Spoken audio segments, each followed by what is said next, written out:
আব্বু এদিকে আসো, তোমাকে মজা দিব। ছেলেকে ডাকছেন, ডাকার পরে মজা দিবেন বলছেন, ছেলে আইসা হাত চেক করতেছে, চেক করে দেখে হাতে কিছু নাই, আপনি মিথ্যা কথা বলছেন। দলিল আবু দাউদ শরীফের 4991 নম্বর হাদিস।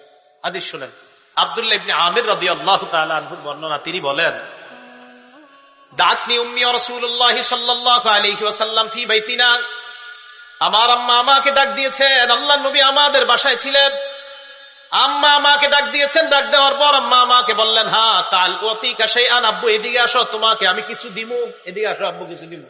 আল্লাহ নবী আমার আম্মাকে বললেন, মা আরাদতি আন তুতিয়াহি, মা আরাদতি আন তুতিহি, এই তুমি তারে কি দিতে চাও? তো কয়, হুজুর উতিহি তামারা, আমি আমার ছেলের খেজুর দিব। নবীজি কয়, সত্যি খেজুর দিবা? বুঝলেন, তুমি আসলে খেজুর দিবা? জি হুজুর খেজুর দিব। আল্লাহ নবী বললেন, শোনো, আমা আন্নাকি লাও, দেখেন, আমা আন্নাকি, যদি তুমি মা আতাইতি শাইআ, তোমার ছেলেকে ডাক দেওয়ার পর যদি তুমি কিছু না দিতা, কুতিবাত ইনদাল্লাহি কাযিবা, তোমার নামে আল্লাহর কাছে একটা মিথ্যা কথা লেখা হয়ে যেত। আব্বু এদিকে আসো, মজা দিব। তুমি যদি তোমার ছেলেরে ডাক দেওয়ার পর খেজুর না দিতা, এই যে হাতের মধ্যে কিছু একটা আছে, নবীজি বলে, আমা আন্নাকি লাউলাম তুতিহি শাইআ, তোমার ছেলেকে ডাক দেওয়ার পর যদি তুমি কিছু না দিতা, তাহলে তোমার নামে আল্লাহর দরবারে একটা মিথ্যা কথা লেখা হয়ে যেত।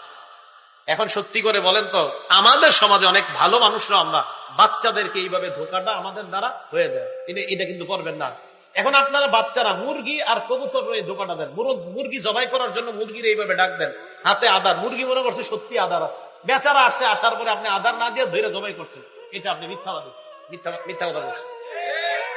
ঠিক, হ্যাঁ, আজকে আপনারা মানে সবাই টেনশনে, কি ইডি আপনি কি কইতেছেন আনতাছি, ভাই আমি তো হাদিস শোনাইতেছি।